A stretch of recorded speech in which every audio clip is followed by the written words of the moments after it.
Welcome to The Human Experience, a podcast about the stories we live out every day and the importance of championing the vulnerability and courage of the storyteller. I'm your host, Jennifer Peterkin, and it was through my own lived story of experiencing domestic violence that this podcast was created.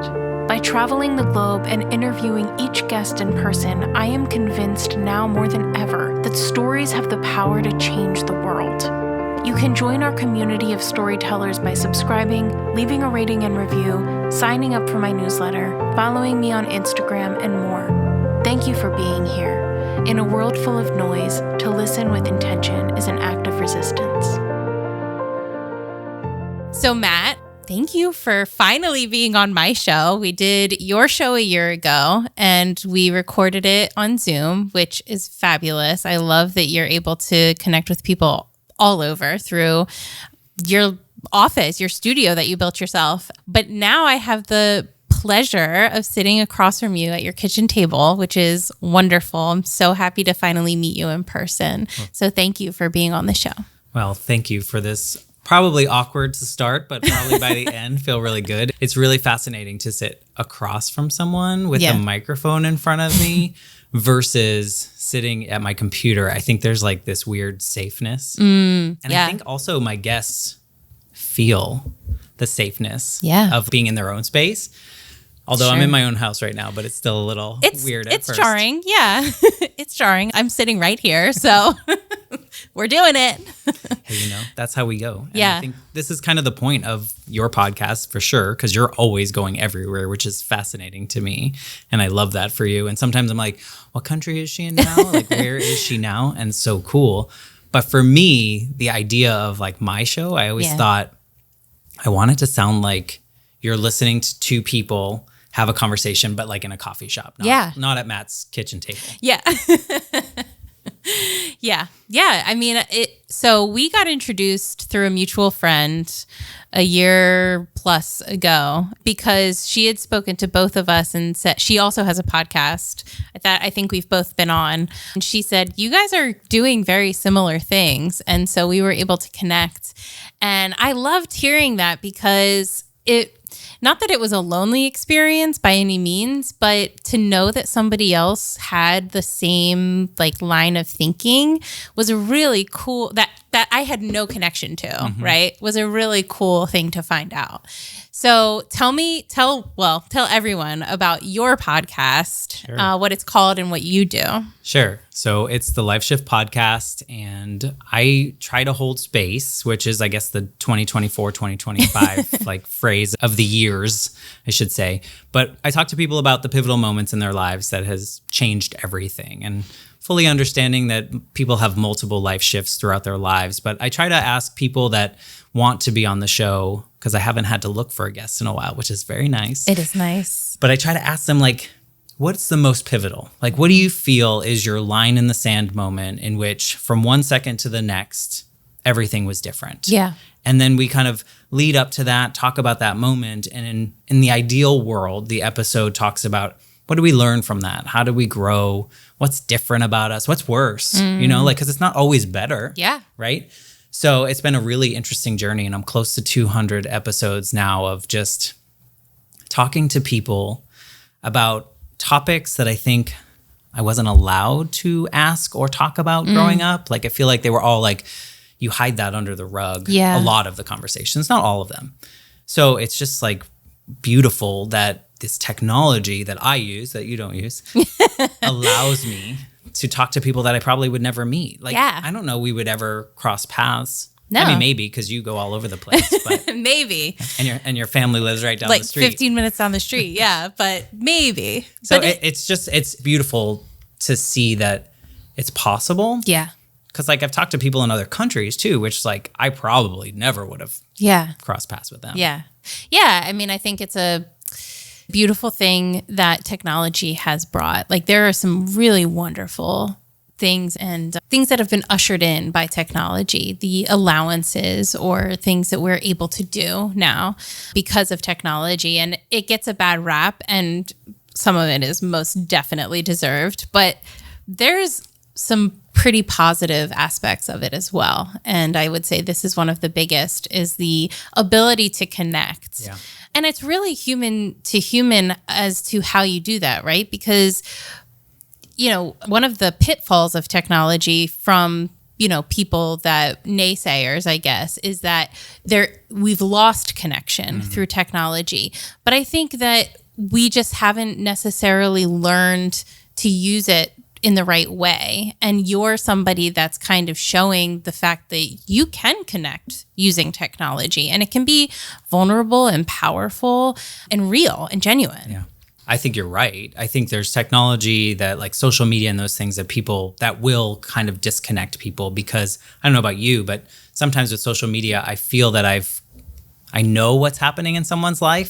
So I don't necessarily reach out to them or find out or any of those things. It feels like you're connected, but you're not. Yeah. So it gives this fake thing. But with Riverside, which is the platform that I use for my podcast, it's like, I don't know, it just breaks down these walls. And I think too, I don't know if you notice this, when you record with people in person, there's like a little bit more of apprehension because you're looking right in their eyes, right? But if you're on the computer and you're in your own safe space and you feel the comfort from the person on the other side, I think there's a natural ability to like let your guards down a little bit, to let your guard down. Yeah, it's great.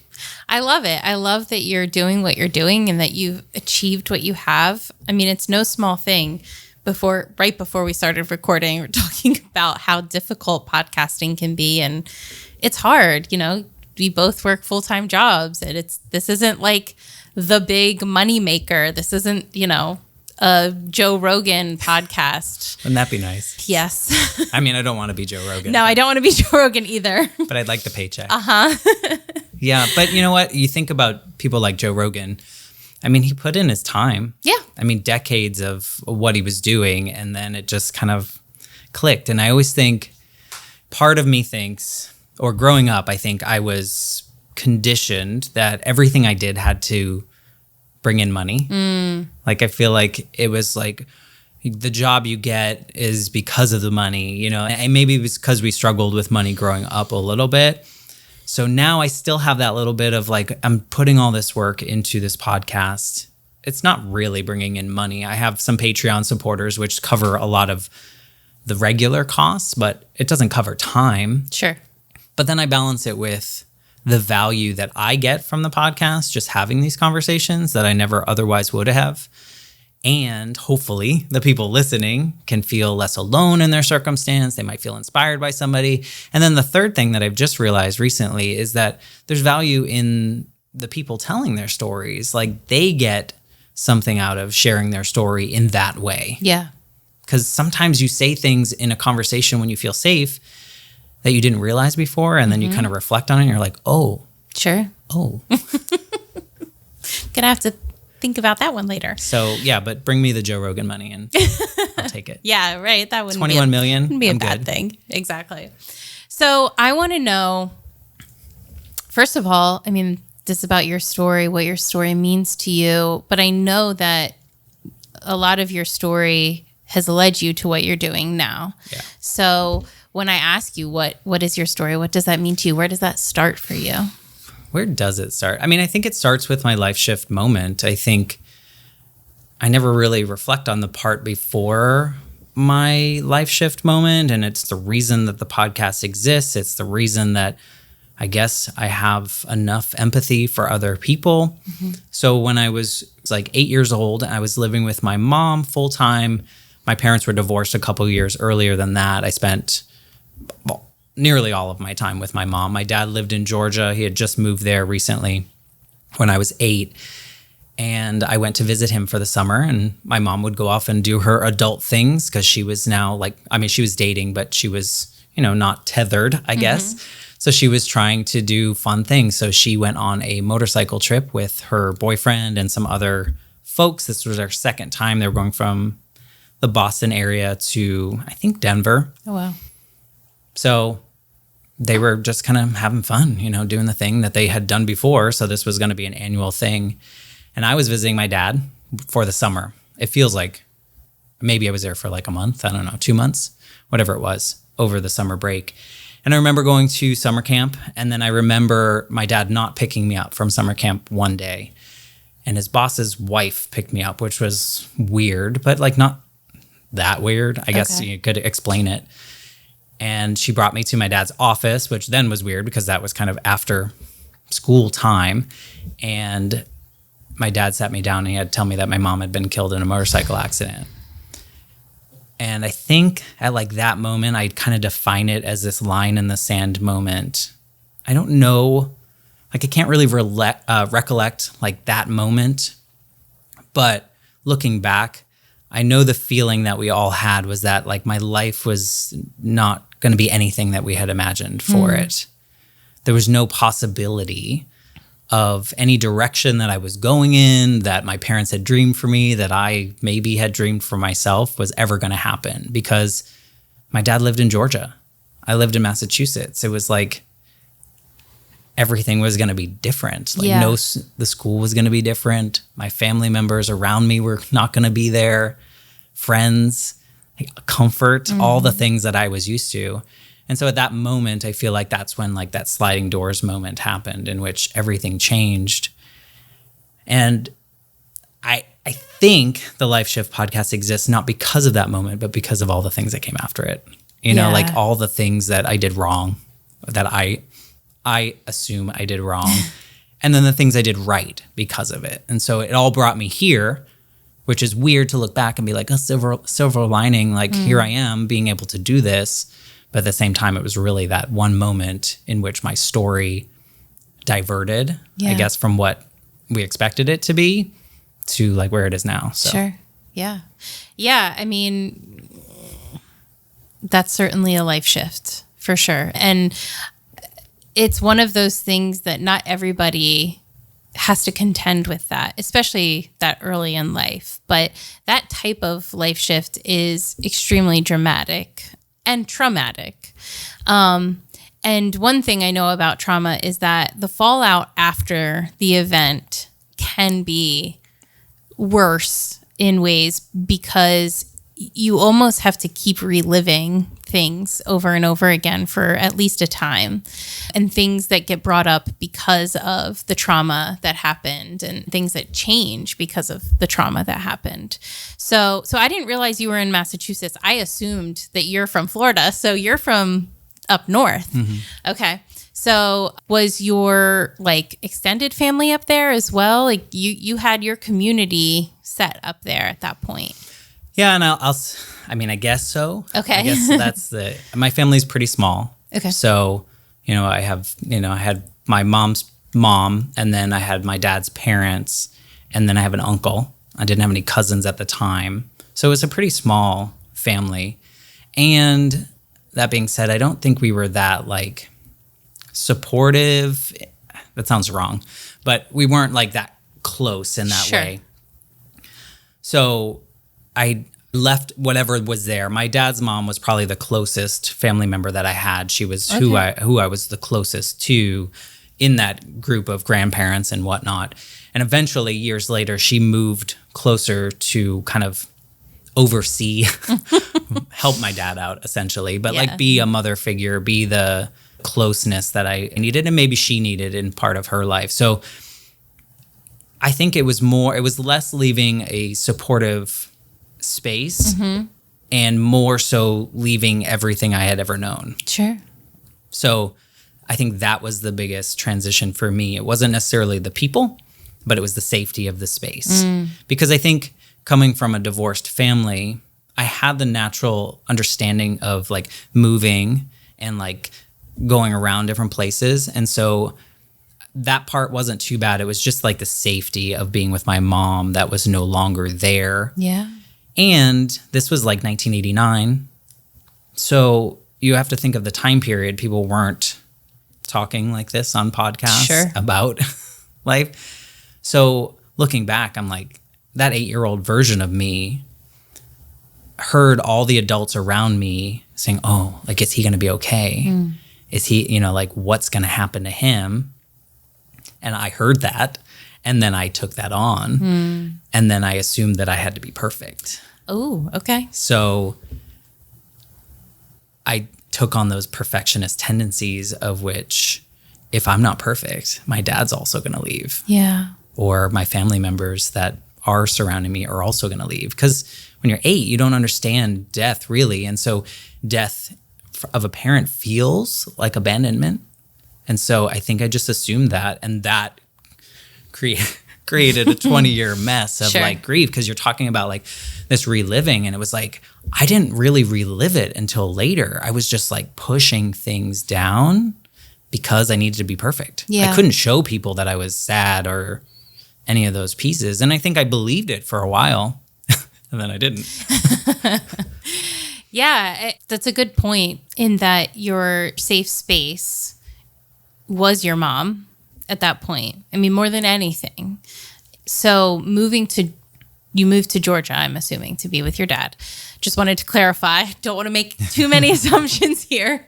So I guess up until that point, what was your relationship like with your dad? I know you didn't live with him. So yeah, I think it was fine. I don't remember it not being fine.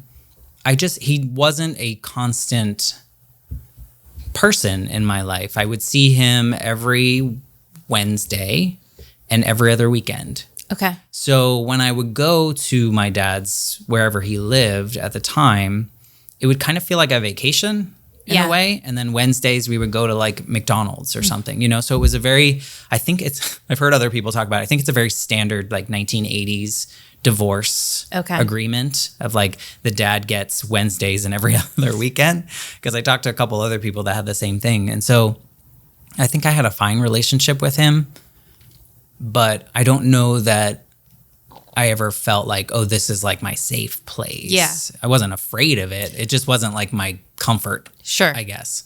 And so and the vacation was a vacation. Like I was visiting him on vacation, and that's when everything kind of gets screwed up in the timeline. And then all of a sudden I got to come back. And one thing that really like triggered a little more unsafety or not feeling safe is my dad and I, when we went up for like the funeral and the wake and did all that stuff, I lived with my mom. So I went around the house and my dad's like, you can tag the things that you want to bring back. And he would tag things that I want to bring back, because my mom was 32. So she didn't have like a will necessarily. Like she probably had a life insurance plan from her company that was whatever the baseline is.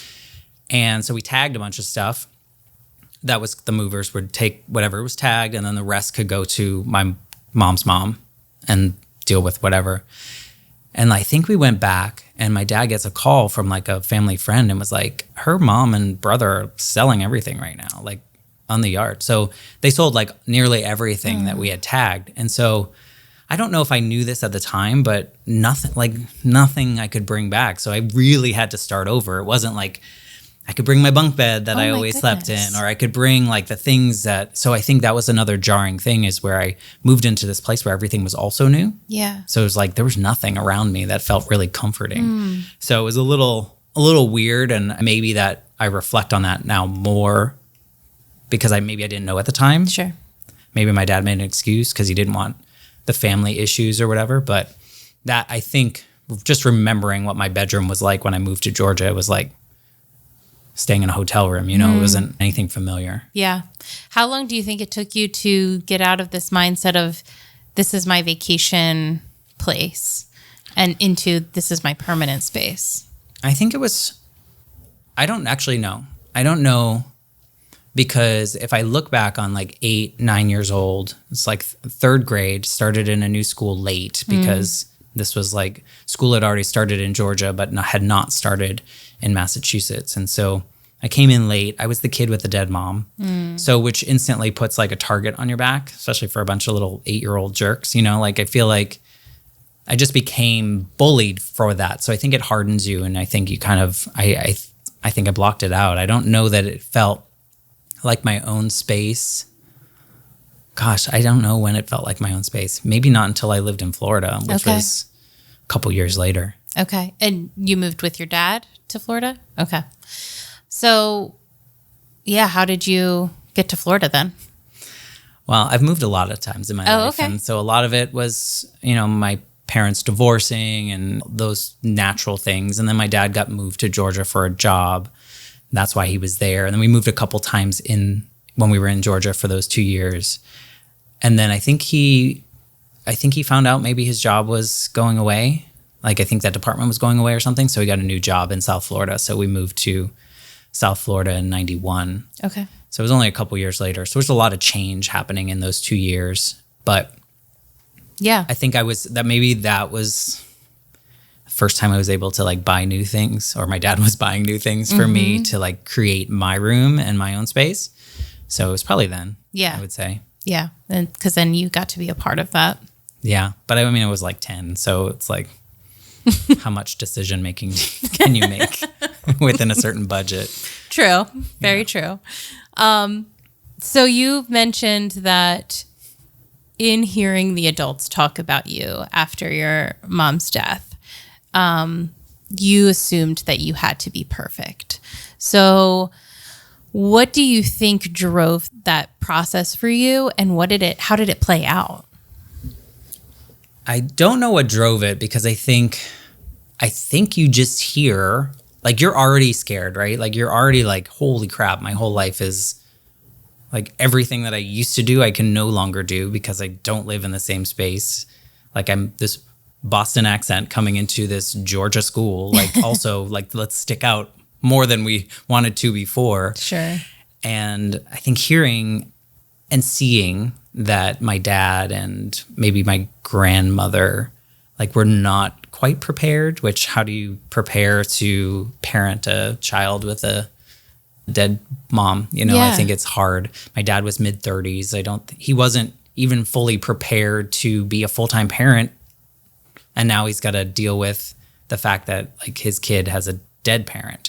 So I think there's things that come along with that. I don't think he was prepared for that. And so I just assumed that I had to be good. Otherwise, he would be mad or he would leave. And I think, you know, back to when my mom was still alive, I was like getting detention in school. I was getting like not like C's and B's and C's. Like, I just was like, I was smart, but I didn't care. Yeah. Or I was just over too much energy. I don't know what it was. But as soon as I started third grade, it was like, it had to be an A+. It had to be top of the class. It had to stand out. I had to like join the gifted, or up there it's called the Target program. And I had to get into those things. And it was just this drive to be better and better and better and better. And if I wasn't, then it came with like my own punishments. I don't know if my dad really would have cared at the end of the day, but I know there was expectations of me doing well, because I think for him, if I think about a 30-something-year-old man, other people are probably looking at him to be like, are you going to do a good job? Like, is he going to be okay? You know, so I think he probably took on a lot of pressure, which then naturally would come down to me. So that just, I mean, and that just snowballs. Yeah. I think if you don't stop it, I was 8, so I assume all these tendencies and they just keep going, and then they don't stop. And until I'm like 30 something and like, okay, nobody cares. Yeah. Yeah. But it's really hard to get rid of it. Even now, like everything I do at work, I'm like, okay, I have to like intentionally tell myself that this can be work. Yeah. That's really hard. That's a lot to put on yourself. I think I didn't do it on purpose. No, it totally makes sense. And I'm just thinking about, you know, trauma and the layers of trauma. You know, obviously the first layer is your mom's actual death, but then contending with, like we said before, the fallout of that and what's running through your head and what you feel you have to do to be worthy of just being alive and being taken care of and being a person. And it's not that anybody told you that, right? Nobody expressed that to you. You took that on yourself. But I think it's natural. It's natural for us as humans to kind of shoulder that burden and not know how to express it, especially as a child. Yeah. And everyone around you wants to fix it. Yeah. Because it makes them uncomfortable. Right? Yes. And it's not a bad thing, right? I mean, you don't want other people to be uncomfortable, but I don't think many of us are taught to sit in it. Yes.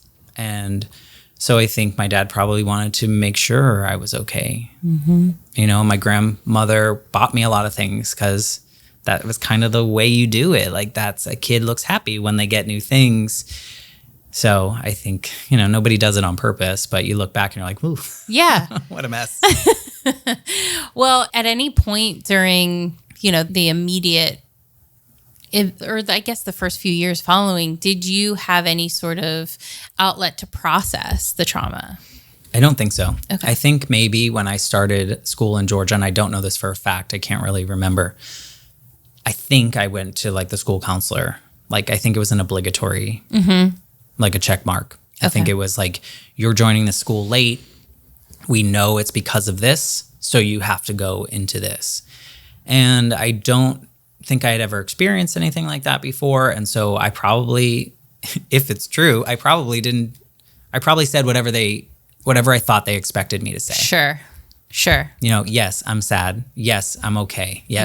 Like whatever it may be, I feel like I was probably just because I probably didn't want them to tell my dad that I wasn't okay. Yeah. So, it's really messy.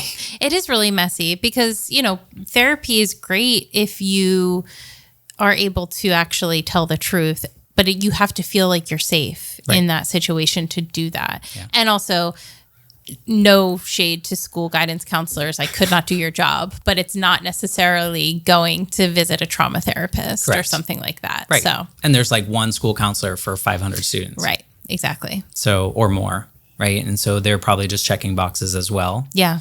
For as much as they can do. But it took me 20 years to go to therapy. Okay. Or more, maybe more. And it wasn't triggered by my mom's death. It was triggered by work situations, which were probably perfectionist related. But I had a terrible, not a direct boss, but someone a little higher up. And it was like just making life miserable. And I was like, I got to do something. Like, this is an acute need right now.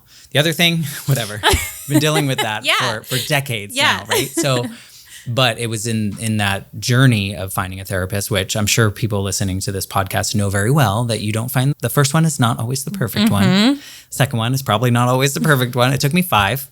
Wow. Okay. It took me 5. And I was determined to find the right person because as I started that journey, I realized, there's a little bit more than just this work situation to kind of work itself out. And so I would say early 30s was probably the first time that I was able to kind of part with the grief, which was about 16 years after I had my first break. Okay. So like I broke in high school a little bit, let a little bit of the light in, but then that changed. I can tell you about that, but it changed a little bit. And then it was like early 30s in which I found the right therapist. And she was like, she said something that sounded very much like, you realize that everything you've done since that, you've done with that scared 8-year-old brain and it was like the clouds parted. And I was like, oh, you're right. And that itself has its own grief because you're like, I didn't mean to make all those decisions with that brain, but I did. Yeah. And like, what if I had not done that? Where would I be? Right. Yeah. And that's a really hard road to walk down for sure. Yeah. I call it my failing grief journey, like 20 years of failing grief. Yeah. Paints a picture for sure. Would you have called it grief? Like no. Before that? Okay. No, because I was kind of, if I look back, a lot of it was pushing down. And then around 16, I was in a class that I didn't want to be in, which was an AP English class that I tried to get my dad to get me out of. And he said no. And he gave me the books that I had to read, Cold Sassy Tree, which I don't want to read that. I don't know why I remember that book. But in any case, I was taking this class and we had to do a personal narrative. And it was the first time that I was like, I guess I'm going to write my story. And so I wrote my story around like the moment that my mom died. Like, I remember it started with like how many days into the year it was, what year, like down to the minute. And that kind of broke out open my first time I was able to like really talk about it or get it out of my head. And now I know, like, if I look back and the things I've gained from that letting it out moment is now when things are crazy in my head, I'm like, I just need to say them out loud. I just have to say them out loud or write them down. Yeah. And things make more sense on paper. Sure. And that's what I learned from that moment. But that was like my first like breakdown, I would say, at 16. But the reason I don't call it grief is because at that moment I let that out. But then I think I kind of started using it as a crutch. So I think I started using, I did really well in this because my mom's dead. I didn't do well in this because my mom's dead. And it just became this excuse for anything that wasn't like a steady state. And that carried on through my 20s, and along with the perfectionist pieces that like layered in there. So I don't necessarily think I really realized I was doing all that out of grief. I think I was more just pushing it away or using it in a different way so it didn't feel so heavy. And then at 30, I was like, oh, yeah, that was a mess. But it taught me a lot. Like, I feel like had I not done all that messy thing or messy things along the way, I don't think past that first therapy breakthrough would I have been able to face grief like when my grandmother got sick and died. Like, I feel like I learned so much that made me like a pro griever. Yeah. In a good way. Yeah. Which is weird to say. Grief is a weird thing. And because I think it carries a certain connotation, right, of what it is. When we think of someone who's grieving, we have a picture in our minds of what that's supposed to look like. Major quotes around supposed to. Yeah. But there are so many layers of grief to grief, and it depends on how you heal and what you're walking through, what you're willing to face. And yeah, if you don't touch it for 20 years, it's gonna... Yeah. I wouldn't say that therapy like fixed me. Sure. But it allowed me to be okay with it all. I think there was a lot of shame that came along with it. I think I also had shame of the way that I used it. You know, like, think of high school years when people are jerks and they're like, they tell your mom jokes, and there's a lot of those. And so my retort was always like, she's dead. And and it made me feel good to make them feel bad. Because it made me feel bad when they were trying to make me feel bad, you know? Sure. And so, but then when you're looking back on that, you're like, that's not cool at the same time, you know, like, you're like, I understand it was a protection and I understand that, but also you're like, not a great human experience. Sure. But I definitely think, to be fair to you, that is a more of an age thing than anything else, because whatever you could say back that's going to get under somebody else's skin is going to be... I just wanted them to feel as bad as I did. Yeah. Yeah. But it's not a great quality to have. It's not, but it's also very human of you. So, you know, I think being able to look back and recognize things in yourself is a huge marker of growth. And that sounds like a really obvious statement, but being able to recognize the maybe quote unquote harmless things about yourself that you realize are actually bad patterns or bad coping mechanisms, and being able to say, you know what, like, I'm giving myself grace for the fact that that's where I was at the time, and I still love that person, but I'm also going to recognize the fact that it wasn't a great expression of myself. It's not who I want to be.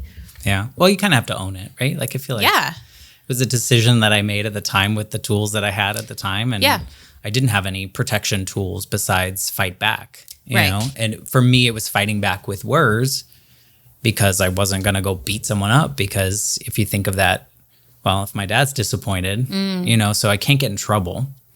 So this was my only like safer way to do that. Because what are they going to do? Go tell on me?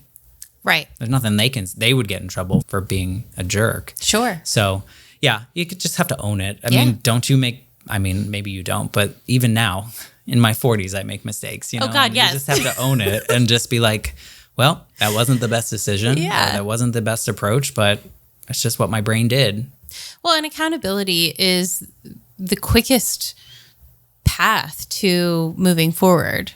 You know, I think that the longer we beat around that bush, the longer it takes us to grow, move forward, make amends, you know, become a better version of ourselves. So it really is the best tool to getting where you want to be.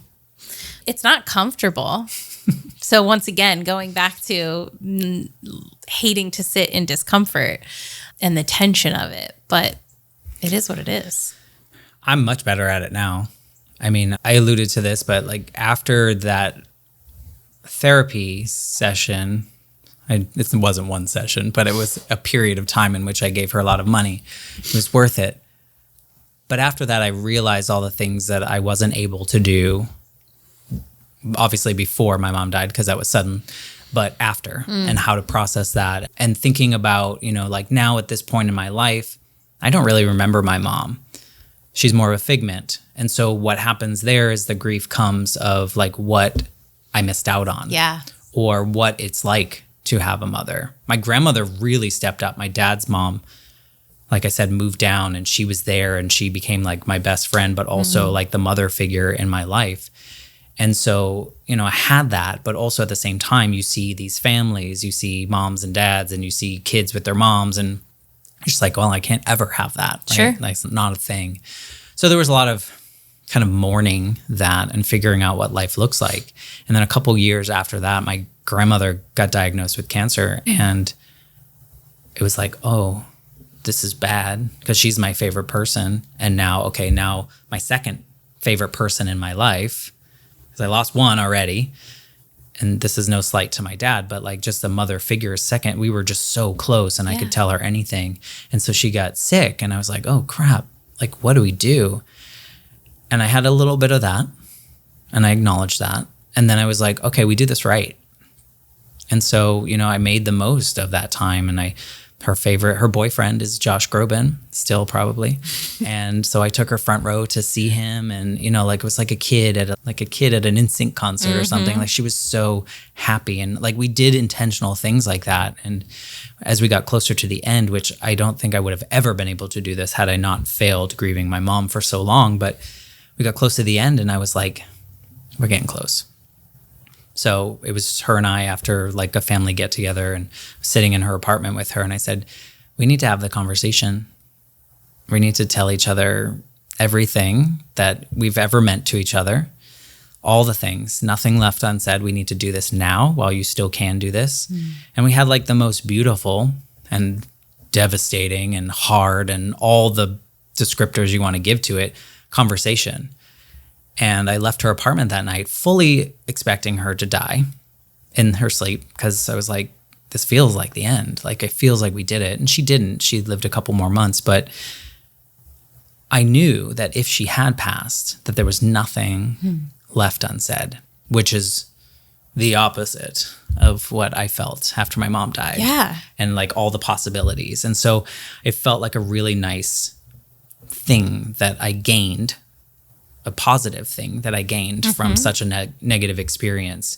And then when we got closer to the end, she was able to get into like a hospice house facility type place. And I spent the last 96 hours in her room with her, didn't leave. My dad was like, gotta leave. And I'm like, no, I can do this. And I was there until the last breath. And it was so important for me. And it was devastatingly beautiful. That's how I call it, because it's like she was there in the hospital when I took my first breath. I was there when she took her last breath. And I think about those moments and how I was able to grieve properly afterwards and during, and the anticipatory grief is a whole other thing. But it feels like I never would have gotten there. Like that wouldn't have happened had I not made all these mistakes for years prior to that. And I look at the experiences that my dad and my uncle had losing her and the way that they've grieved. And I'm not jealous because they didn't have the experience that I had. Sure, they lost my mom, but she wasn't their mom. Yeah. This was their mom for a long time. And so they weren't able to do it in the way that I did. I mean, maybe they're doing it in their own way, of course. But at the same time, I felt like, wow, I know how to grieve. And I took the time to myself. I took FMLA when I came back.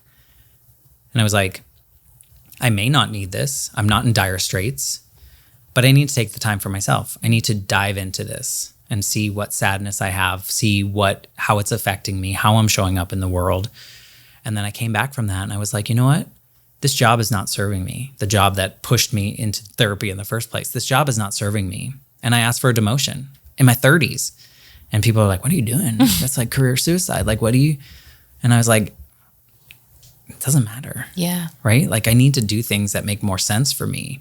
So I felt really good after that. Like, I felt like, okay, I'm making the decisions for myself now. I'm not trying to be perfect for everyone to go, good job, Matt. You know, like, you got the promotion. Yay. We're not going to abandon you. And now it's just like, abandon me if you want. You know, that's your choice.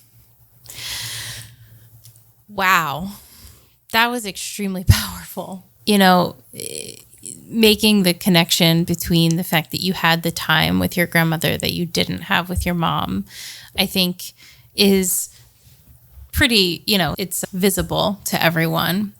But the way you walked through that just speaks to your healing journey and how important it was to you, how seriously you took it, how much you suffered to get there, because you don't get to that point without having walked through some shit. Wrong. Yeah. First of all, I'm so happy for you that you had that with Thank her. you. Me too. Because that's No regrets. beautiful. Devastatingly beautiful is a perfect description of that. But beyond that, I'm just really impressed, I guess, with the way that you did that. It was so poignant and purposeful. And it's what I would wish for everybody that has somebody that close to them to experience. But it's not easy. I mean, even as you were doing it, I'm sure there was a lot of you that was like resisting. Of course. Yeah. Yeah. Yeah, you have to. I think you have to push through that. And I think you don't realize it unless you haven't been able to do it. Yeah. You know, and I think having the sudden loss grief and then the anticipatory loss, I think you see it differently. If it was in a different order, I don't know. I don't know what that would have looked like. And this is all to say that it wasn't like all sunshine and rainbows after she died. It wasn't like life was like perfect. And I was like, check, grief, done. I have arrived. Yeah. Right. But it felt important to me to not take 20 years to go through it. And that's why I took time off work. That's why I, made it. I didn't have any plans during that. Like, I just took it off and I was like, I'm going to do whatever I want. And I'm going to let this road take me wherever it goes, because I know that if I resist it, it's still going to be there 10 years from now, taking me down the road that it wants to go, Yes. So it's like, might as well do it now when I have the tools. And I tell people now, like, if you have even the thought of doing it, just do it. Because how many funerals do you go to where all the good things are said there? Yeah. Like, I told her everything that I probably would have said at the funeral, but I didn't have to say it at the funeral. Now, in front of people as this performative kind of nature, it was for her, and we got to say whatever, and we got to apologize for the things we did wrong. And like, I don't know. I think it was really important for me. I mean, I remember going home or to my dad's house that night, and it was like, I think I slept till like noon the next day. It was like the most draining type of experience, but do it if you can. Yeah. Even if it's hard. Oh, yeah.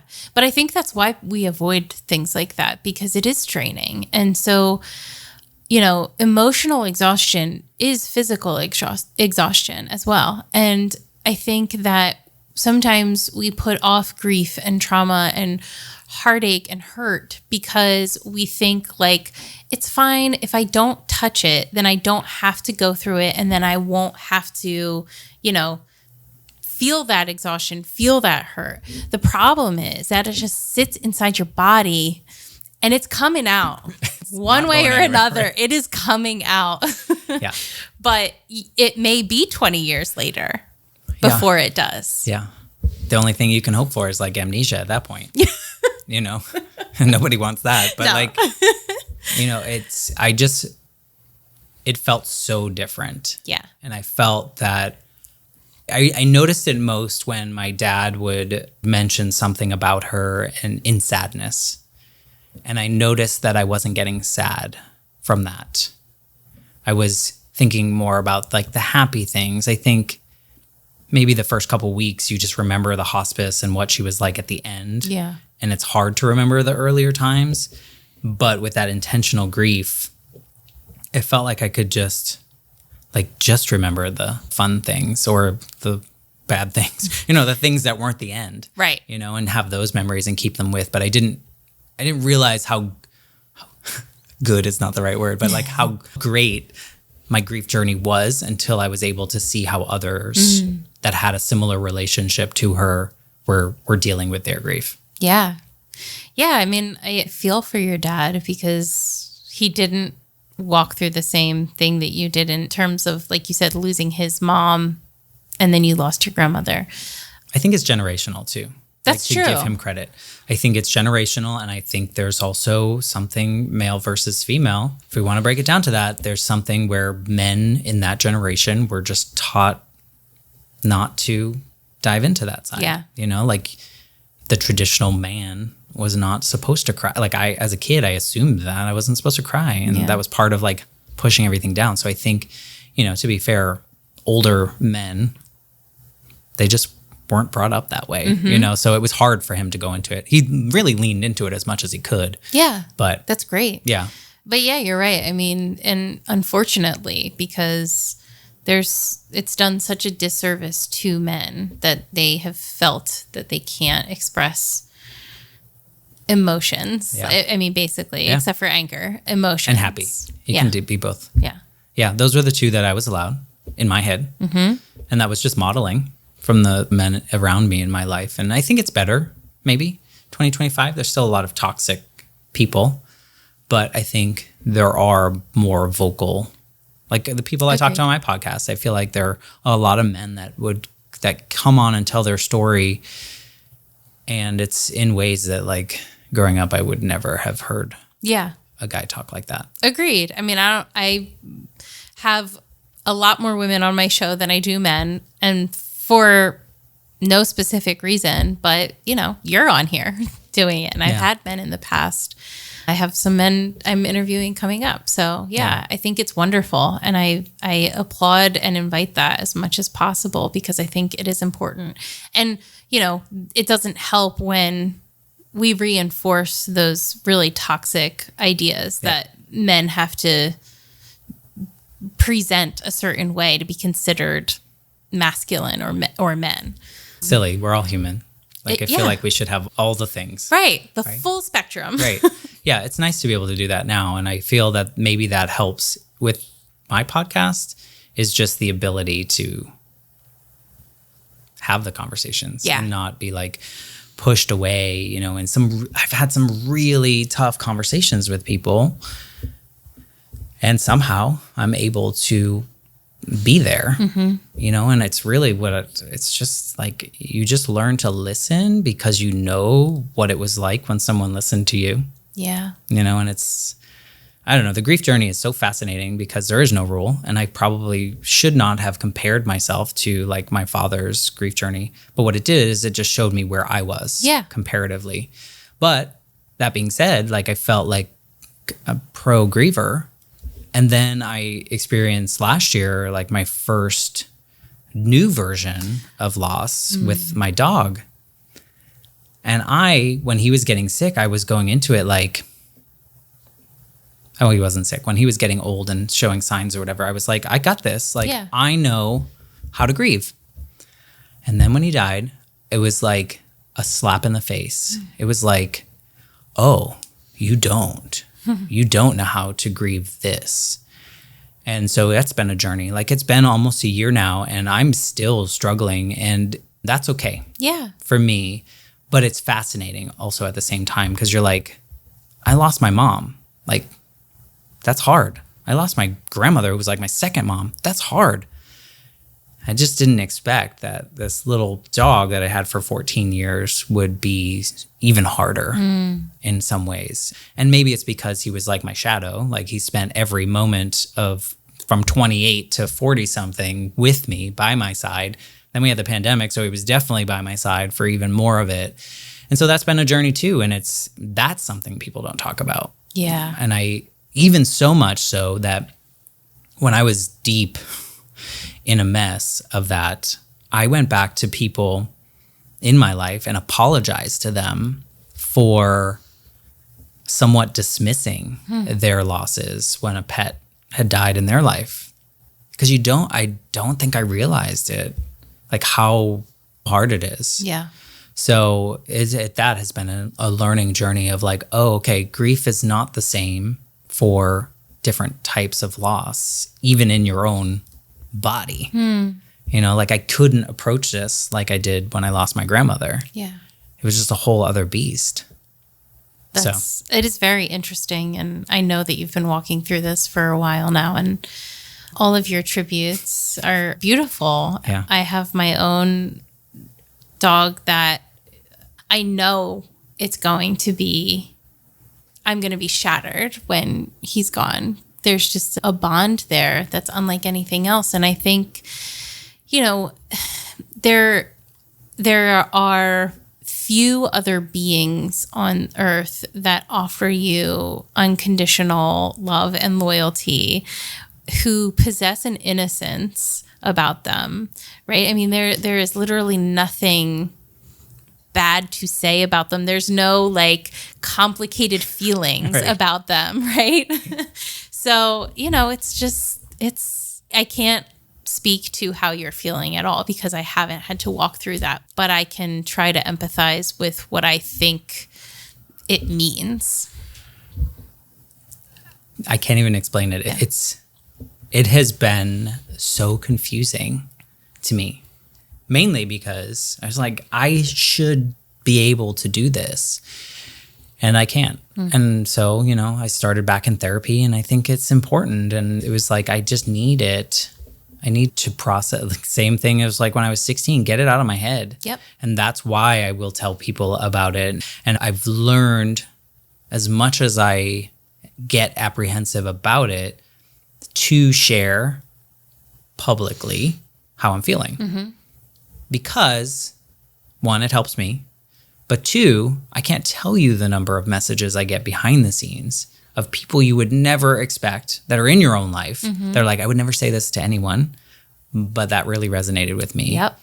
And so many people are like hiding behind because they're afraid of what others might think, or they weren't, you know, it's not safe for them to share it. And so I think it's important, like with your podcast and my podcast, is that we just keep putting out these stories, even if they're uncomfortable, even if they're sad, even if they're super positive, like whatever it is, there's someone out there that's like, am I the only one that feels like this? Sure. Because, I mean, I'll tell you, when I was a teenager, I convinced myself that my mom was in witness protection. Wow. And I was like, yep. And then someday she's going to come back and she's going to tell me.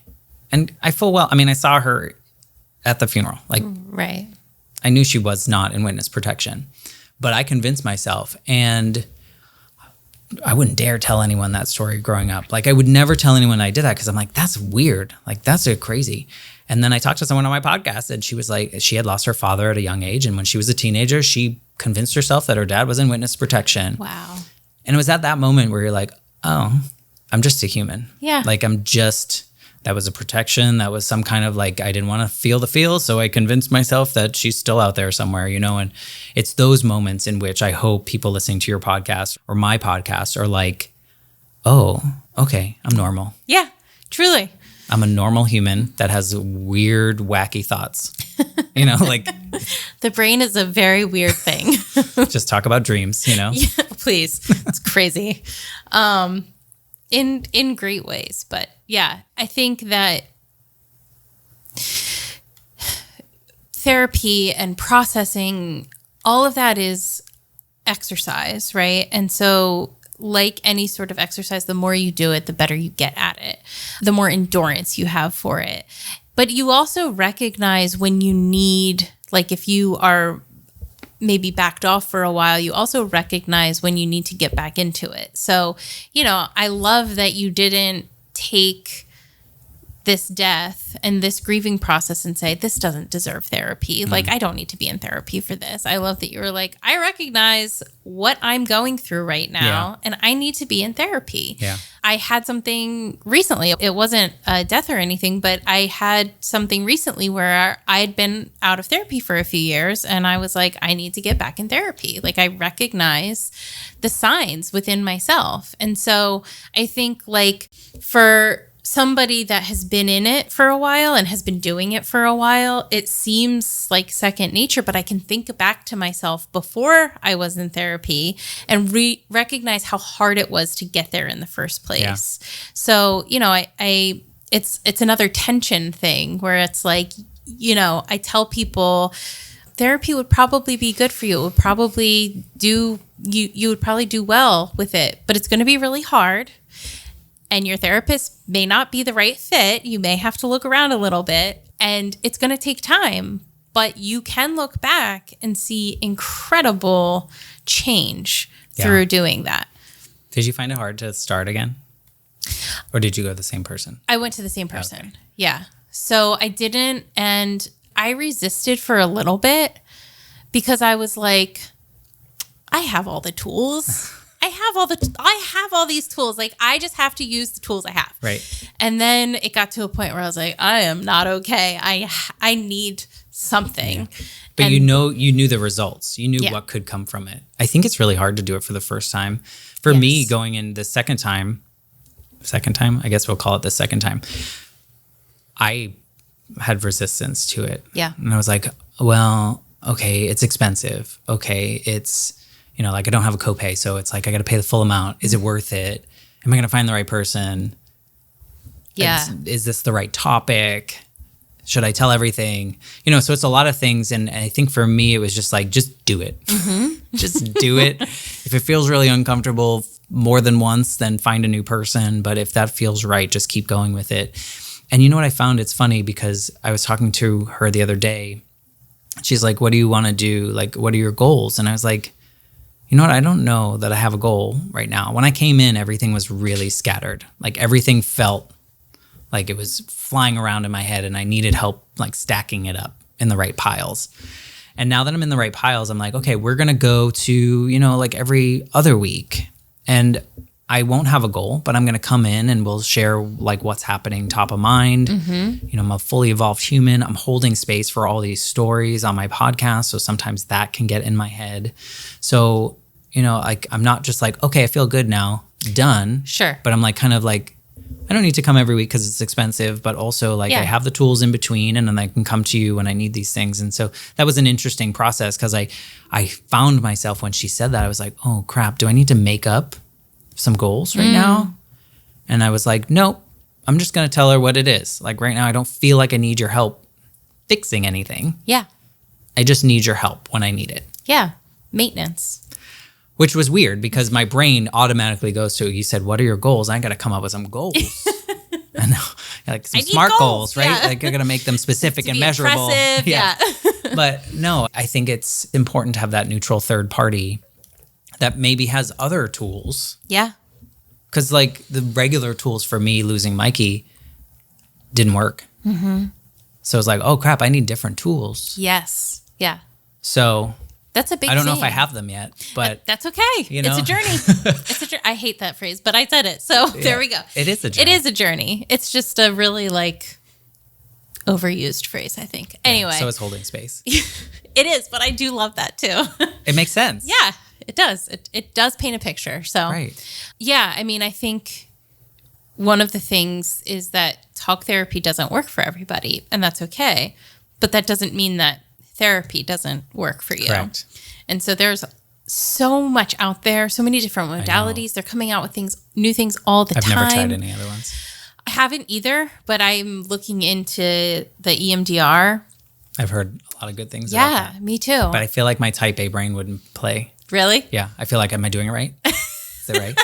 Like I feel like I would.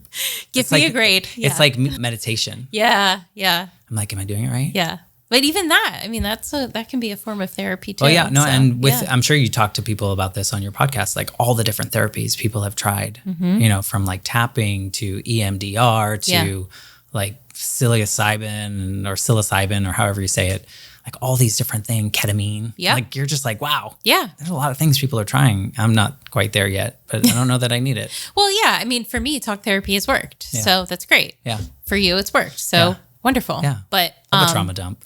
Right. I am a verbal processor as well. It's probably why we have podcasts. Probably. Well, so what inspired you then to actually start the podcast, to put that into action? Well, this worked out in my favor. Okay. Because during the pandemic, I was really bored. So I got a second master's degree.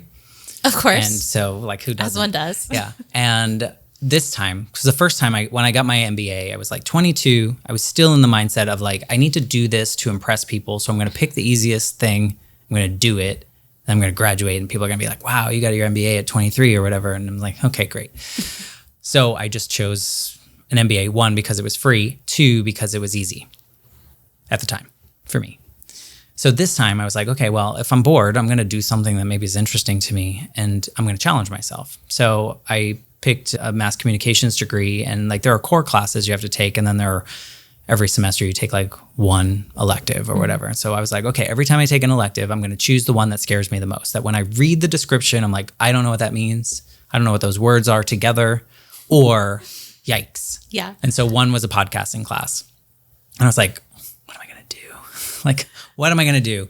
And so the first thing that came to mind was like, okay, let's have a podcast about grief. That'd be fun because I like to drama dump. But it wouldn't be fun.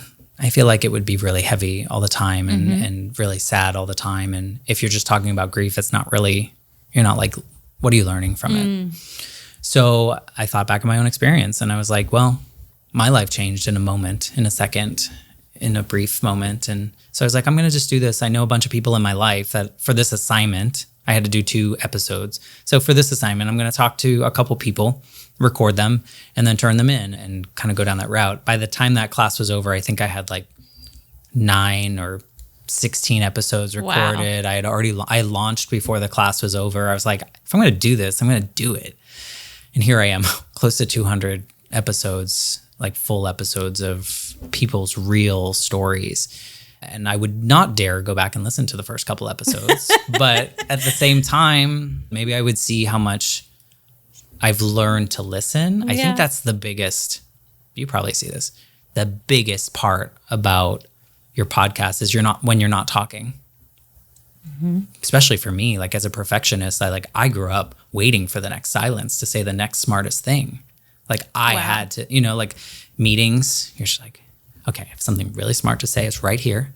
As soon as it's quiet, I'm going to say that next best thing. Yeah. And that's what I learned in this journey is to like, I don't know if you've done this, but you have a question in mind when someone's saying something and then they keep going. I've allowed myself to forget that question. Yep. Because it might not be relevant by the time they're done talking. Yes. And that was really hard. Yeah. But I think it was so important to allow these conversations to go wherever they're supposed to go. So it's been a really fantastic journey. And thankfully it was an assignment and I got 100 on it, of course. But of course. I did graduate with a 4.0. So there's still that perfectionist tendency inside. It's not always a bad thing. Yeah, it's not. Maybe they weren't fully earned hundreds, but at the same time, I'm so grateful that I was like forced to do it because I don't know that I would have started it otherwise. Yeah. Did you listen to podcasts before? I did, but not as obsessively as I do now. Sure. Like I feel like I started with like Serial. I think everyone started with Serial before there were even podcast apps. It was like on the internet. And then I started listening to them, but I don't think I listened to any shows that were like mine. Yeah. I think I listened to different ones that weren't like real people stories. Like there were maybe celebrity ones, or they were maybe some long drawn out, beautiful true crime story. Beautiful is not the right word, but like I know what you mean. Well said, well written, well researched story. But now I listen to too many. Yeah. Yeah. You can't stop. I love everything that you said because I feel the same way in terms of evolving into how you do this, but it's taught me so much about being able to listen. And I do think, one of the things that I say in my intro is that active listening is a form of resistance, because I do think we're conditioned to just be like ready to say the next thing, even if we don't know what we're even talking about. We're just saying something to fill the space, to fill the air. And some guests email, and I'm sure you've had this too, and they're like, all right, like, what are you going to ask me? What's the list of questions? And I'm like, I don't have a list of questions for you, and I'd rather not give you one. If you really want me to come up with one because you're uncomfortable, like I can come up with something, but we may not hit all of them because this is totally going to be how you decide this interview goes. So, like it's really interesting how people kind of approach this as well. And having done this for a couple of years, you've got several more years on me. It's an interesting process to kind of allow yourself to say, you know what, that probably wasn't going to be the game-changing question that I thought it was. Maybe I should just keep my mouth shut for a few more minutes and let's see where this goes. Yeah. Yeah, it's something. It's important. I think a lot of people want that comfort, right? I think they want to know where it's going to go. Are they going to be buttoned up? Are they going to hit all their bullet points? Yeah. And so that's been my biggest challenge to people because I get a lot of pitches. Not all of them are great. And if you're listening and you pitch people, please listen to the podcast before you pitch them. Yes. I think it's important there. But my challenge is always I'll have people that are conditioned to go on other podcasts and sell something or teach the audience something. And our podcasts are not about teaching in the literal sense, right? I think you might be taught something by listening to someone's story, but that is your decision of the learning that you're getting from it because they're just telling their story. And so I come in, I'm like, I hate to tell you this, but I didn't do any research. All I know is what's on the form. Yep. And it's a short form. Like I don't want to know a lot because I know me. And I know that if I knew your life story, I would take us down the lane of your life story. I wouldn't ask the questions that maybe I wasn't allowed to ask as a kid. I wouldn't push on this button because I was told, well, you don't go against what someone says because that's what they said. You don't contradict this. You don't. So I feel really good in that, but that is a challenge. It's like, 'cause some people come in and they're like, what? You didn't read my book or you didn't do this? And I'm like, no, I didn't. Nope. I will after. Yeah. And I'm happy to do that. But right now I really want to have a human conversation with no guardrails. Obviously I'll tell them if I ask you a question that you are like, no way. Yeah. Like, please tell me no. And I'll cut that out. Right. Like, nobody will hear it. But it's never happened. Yeah. Because I think when you can create a space in which you can have a real conversation, whether it's virtual or in person, I think people are more naturally going to, if you can show vulnerability, they're going to show vulnerability. They're going to mirror that. Yeah. And so with me, I have enough that I can share whatever vulnerability you want and whatever failure I've had in my life. And if I do that, then maybe you're going to feel comfortable to share that because I connect with my guests in the lower moments of their lives rather than their higher ones. Sure. Like in the valleys, not the mountain peaks. Because I can't relate to you winning an Oscar. No. I can't. I've had 2 Tony winners on my show. It's like, I can't relate to that. Right. I don't know what that's like. Right. But I can relate to your drug addiction, not because I had a drug addiction, but because I've had addictive personality things in my life. Sure. So it's like, tell me your valleys. I don't say that literally, but it's like, those are the parts that I want to know because those are the parts we grow from. Sure. Not like, I'm sure most people grew monetarily through an Oscar win or a Tony win, but not necessarily personally. Yeah. No, it makes sense. Offense to my Tony winner, yes. I know. And there is no offense because it's just part of the process and it's part of what I've learned and you've learned over doing this. It's really interesting because I will meet people in the wild, and I'm sure you've done this too. And we get to talking and I hear their story and I'm like, oh my gosh, do you want, will you be on my podcast? And it's happened. And it's so funny because I can tell immediately whether somebody has told their story or not. Yeah. Right? Because, and especially if they've done it a lot, because it is almost they're checking off a list in their head and there's nothing wrong with it. This is what they do. They've had to kind of get to this place because a lot of shows aren't looking for what we're looking for. Right. And so you have to kind of be succinct and hit certain points and whatever. And then I'll have somebody on who has never had a microphone in front of their face and they start completely nervous, but by the end you have this incredible story that's super raw and Yeah. by no means perfect, but it is really interesting. And that's not to say that the other isn't interesting, but it is a funny, I guess, anecdote to say that you can tell when somebody has never shared their story before and what that means to them versus somebody that has curated a story of their life. Yeah. And I think when you curate it, you don't curate the messy parts as much. Sure. So that's up to us to like push on that button. And sometimes you get it. You get the, oh, I've never really thought about that before. And you're like, yes, let's go there, because that's the part. Yeah. That's the part that other people out there listening 5 years from now are going to hear and go, oh, I'm not alone. You know, I feel that. And so it's been such a honor. And sometimes I don't know if you feel this way. Yours is so different in the way that you get to meet these people too, like face to face. But I've talked to so many people, and because we share this space of like such a deep story, I feel like I know them so well, like that we're friends. And then I think logically, like, well, they don't know much about me, huh? Because I was the one holding their story and doing all the stuff with their story. So they're probably like, who's Matt?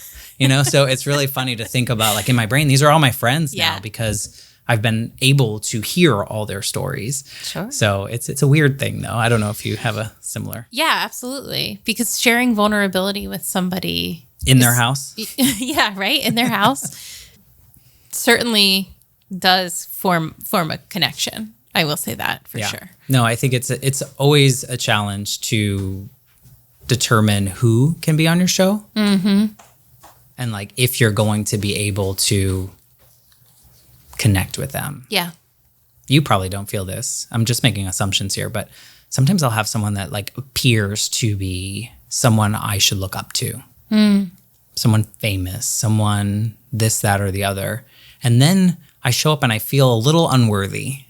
I don't know what that is in me. Eventually we get to a place where it feels comfortable, but like I get so apprehensive, like, oh, am I allowed to have this space with this particular person? Do they feel duped because they just came on, you know, this guy and is sitting in his office recording this podcast? Yeah. So there's still parts of those that, you know, even 200 episodes later, you still I totally feel. relate to that. Yeah. Because I've like come across people that I'm like, oh, I should reach out to them to see if they would want to be a guest on the show. And then I'm like, I can't reach out to them. Like I have my list of those. Yeah. Yeah. So it's like, why? Why can't you? They can say no, but like they might say yes.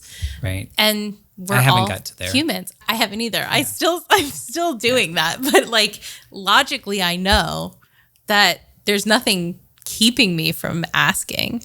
Yeah. So yeah, I mean, I think that is a condition of humanity as well, and the societal structures we've built around ourselves. But at the end of the day, you know, I care about your achievements in that if they make up parts of you and your journey and how you feel about yourself and your life, I care about it in that way. But other than that, like, I don't really care. Yeah, I agree. I thought you were telling me that I don't care. Oh, no. When I was saying I don't care about your mountain peaks. I do. I get that. I think it's important to know about them. Yeah.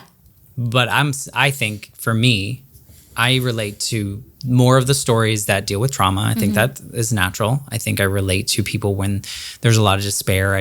Maybe they don't have hope for the future. Yeah. They don't know what the future is going to look like. I think a lot of us grew up thinking, okay, we've plotted out our future. We know where we're going to go. And then when the rug gets pulled from under you, you're like, where do I go now? You know, naively I go into this thinking, oh, everyone just has this life shift moment. And I'm like, I did, but then I had multiple after. And and so that's my challenge now. It's like, I understand you have more than one life shift. Yeah. But my show is called The Life Shift. So I got to keep up with, like the trajectory that I'm going. Just add an S to the end of shift. Yeah. But then people will come on and just tell you about every pivot in their life. Yeah. So I think it's a challenge, but it's a really good challenge to have. Because I think I tell people now that every conversation heals parts of me that I didn't necessarily know still needed to be healed. Oh, yeah. And I did not anticipate that. I will say that this experience has restored my faith in humanity in a way I didn't think was possible. You know, I have my domestic violence story, which you obviously know about, but then going into advocacy afterwards, there has been so much crap that I've seen that I'm like, what is even the point sometimes? And then I do this. And for me, meeting people has been such a healing part of this, because it has restored something that I thought was so beyond broken. 2025. Yeah. You know, I think we need it. I think we need these stories. I think it's important now to highlight that our stories have so much more in common, right? Like, this is so cliche and cheesy to say that we have so much more in common than we have different. But with all these conversations that you've probably had, that I've had with my guests, wildly different stories, but not wildly different emotional responses. Yes. And feelings. Yes. And all those are very similar. So there's a lot more we can relate to. Yes. You know, than we think. And I think naturally we're taught to see the differences in people. Yeah. At least my generation was. Yeah. And I think the beautiful thing of it is that we all have a unique story, right? Because nobody has lived your sequence of events in your time exactly. So you have a unique perspective. But like you're saying, what that brings out, the emotions and the experiences that happen as a result of that, are something that everybody can relate to on some level. Yeah. Well, one of the best things someone taught me, and I don't remember who it was, in this journey, was the comparison. We're so conditioned to hear someone else's story and go, wow, your story is worse than mine. You know, I don't know how you dealt, like, my story is nothing compared to yours. And someone was like, you realize that the worst moment you've experienced is equal to the worst moment someone else has experienced, because it's both the worst moments you've ever had. Yeah. And I was like, oh, you're right. So we got to get rid of the comparison game. I think sometimes we That's hear. so profound. Right? And you're just like, oh, yeah. I mean, losing my mom as a kid, that was the worst experience I had ever had. Mm-hmm.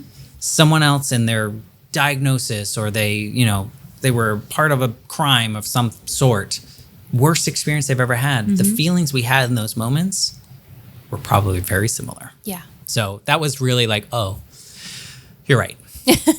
You win. I was like, I will not compare.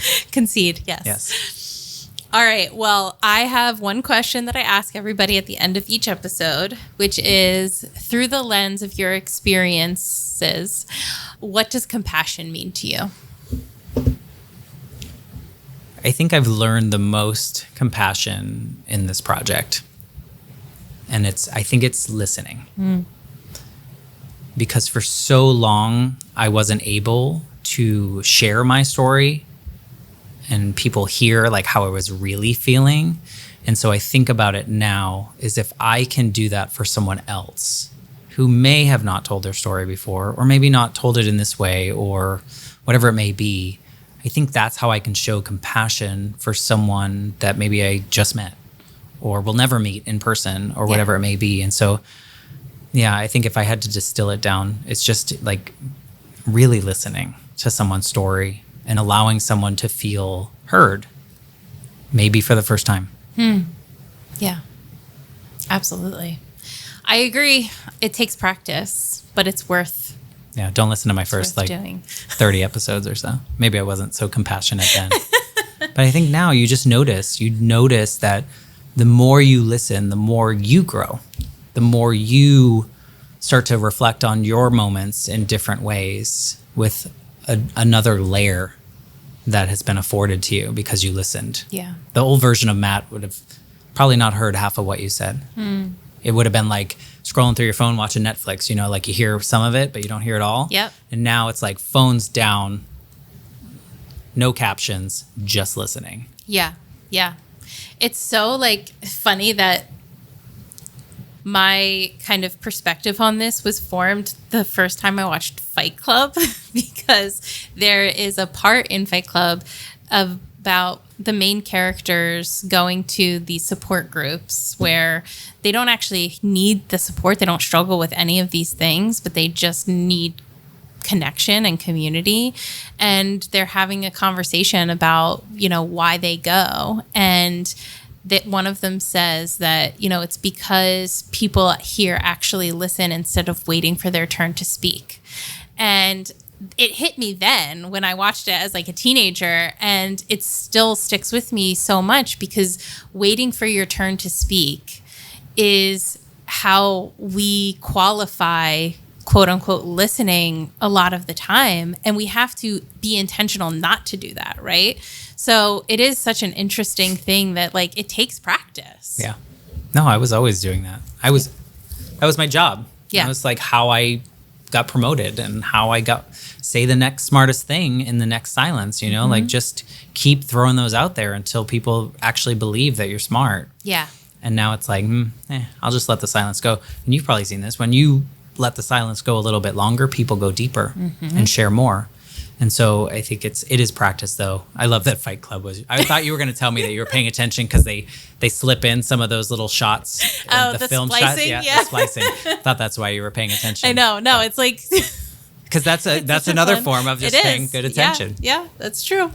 Yeah, Fight Club. Who knew? Tyler Durden. Well, Matt, I thank you so much for doing this with me. It was such a pleasure. I knew it would be. I was really excited to come do this with you. I was really nervous. Oh, were you? I'm sorry. But yeah, I had a blast with you. So thank you so much. Well, thank you for coming to my house and sitting across here and listening. Yeah. Thank you for listening to The Human Experience. If you enjoyed this episode and you'd like to help support the podcast, please subscribe, share it with your friends and family, share it on social media, and rate and review it on Apple Podcasts and Spotify.